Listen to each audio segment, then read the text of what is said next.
छोटी सी मछली थी 3 इंचेस की। कुछ ही समय में इतनी बड़ी हो गई कि एक पूरे समुद्र में समा नहीं पाई। और उसी मछली ने जब दुनिया डूब रही थी तो एक राजा और 7 ऋषियों को बचाकर नई सृष्टि का निर्माण किया। यह है श्री विष्णु के पहले अवतार की कहानी। एक सच्चे और धर्मपरायण राजा थे। एक दिन वो नदी में तर्पण कर रहे थे, हाथ में पानी लिया और उस पानी में मछली आ गई सिर्फ 3 इंच की। मछली ने कहा, राजन मुझे बचा लीजिए, नहीं तो ये बड़ी मछलियां मुझे खा जाएंगी। राजा मानू का दिल पिघल गया। उन्होंने उसे एक छोटे से घड़े पे रख दिया, पर अगली सुबह वो मछली घड़े में समा नहीं पा रही थी, बड़ी हो गई। मछली बोली, राजन मुझे बड़े बर्तन पे रखिए। मनु ने उसे बड़े बर्तन पे रखा, लेकिन अगले दिन वो बर्तन भी उसे छोटा पड़ गया।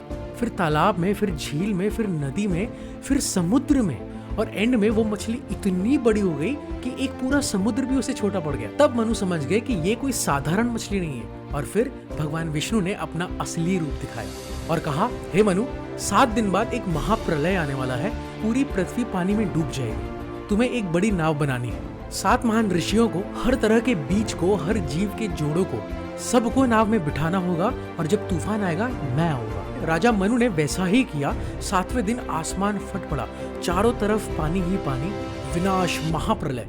और तभी वो विशाल मछली प्रकट हुई। वासुकी नाग को रस्सी बनाया। मनु ने नाव को मछली से बांध दिया और मत्स्य अवतार उस तूफान में नाव को सुरक्षित खींचते रहे। विष्णु जी ने उस राजा को ही क्यों चुना? क्योंकि राजा मनु ने एक छोटी सी मछली की भी परवाह की, उसे बचाया, कंपैशन दिखाया। और मत्स्य अवतार सिर्फ हिंदू संस्कृति में नहीं, दुनिया की हर एक संस्कृति में है। Noah's ark, Mesopotamian flood, Chinese flood myths, सब में एक डिवाइन बीइंग, एक नाव और कुछ चुनिंदा लोगों को बचाना। अब आज के जमाने में हम सब अपना अपना प्रलय फेस कर रहे हैं।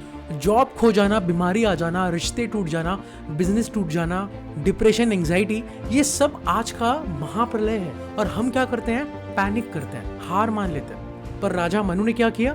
ट्रस्ट किया, प्रिपरेशन की और पेशेंस रखा। मनु ने उन 7 दिनों में नाव की तैयारी की, लोगों को इकट्ठा किया, रिसोर्सेज जुटाए। वो रोया नहीं, कंप्लेन नहीं किया, काम किया। तो आप सभी के लिए एक लेसन है कि स्टॉर्म को झेलना नहीं है, स्टॉर्म के लिए रेडी होना है। और सबसे इंपॉर्टेंट, छोटे एक्ट्स ऑफ काइंडनेस करो। जब लाइफ में तूफान आए तो समझ लेना कि ये पुराने को खत्म करके एक नई शुरुआत करने के लिए रेडी कर रहा है। अगर ये वीडियो पसंद आया है तो लाइक करना है, शेयर करना है, कमेंट्स में बताना है कि मैं अब विष्णु जी के किस अवतार के बारे में वीडियो बनाऊं।